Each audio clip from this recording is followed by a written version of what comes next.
তাপসী শতপথী পাহাড়ি, বিই 18, পূর্ব বিধাননগর, মেদিনীপুর থেকে লিখছেন, তীর্থ দর্শনে যদি পুণ্য লাভ হয় তাহলে বলবো বাঙালির মননে চিন্তনে যে কবিদের শুদ্ধতম উপস্থিতি, তাঁদের পূতস্পর্শেও অনুরূপ পুণ্য লাভ হয়। যখন ছোট্ট ছিলাম নজরুল ও রবি ঠাকুরের ছোট্ট ছোট্ট ছড়াগুলো শিশুমনকে খুব নাড়া দিত।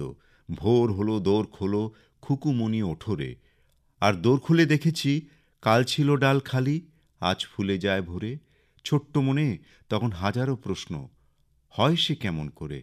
তারপর যখন বড় হলাম দেখেছি তাঁদের সাহিত্যের বিভিন্ন ধারায় কত কাব্যপীঠ গড়ে উঠেছে। সেই পবিত্র তীর্থস্থানে অন্তরাত্মা শুদ্ধ সমৃদ্ধ হয়েছে বারবার।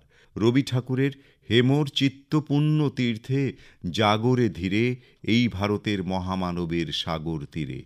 সেই সাগর তীরে দাঁড়িয়ে কখনো হেসেছি, কখনো কেঁদেছি, কখনো প্রেম মদিরায় ভেসেছি আর আত্মোপলব্ধি করেছি, সীমার মাঝে অসীম তুমি, বাজাও আপন সুর, আমার মধ্যে তোমার প্রকাশ, তাই এত মধুর। এই সুর সাধনায় জীবনের সমগ্রতায় সেই ঠাকুরের পূত স্পর্শে ধন্য করেছি নিজেকে।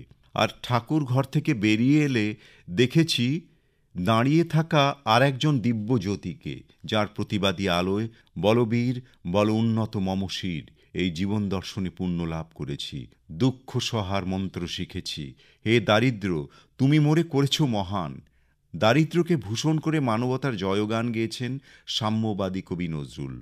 তাঁর এক হাতে বেজে উঠেছে বিষের বাঁশি, অন্য হাতে শ্যামের বাঁশি। আসলে নজরুল যুগতরণীর সে কাণ্ডারি হুঁশিয়ার ডাক দিয়ে যান প্রতিক্ষণে।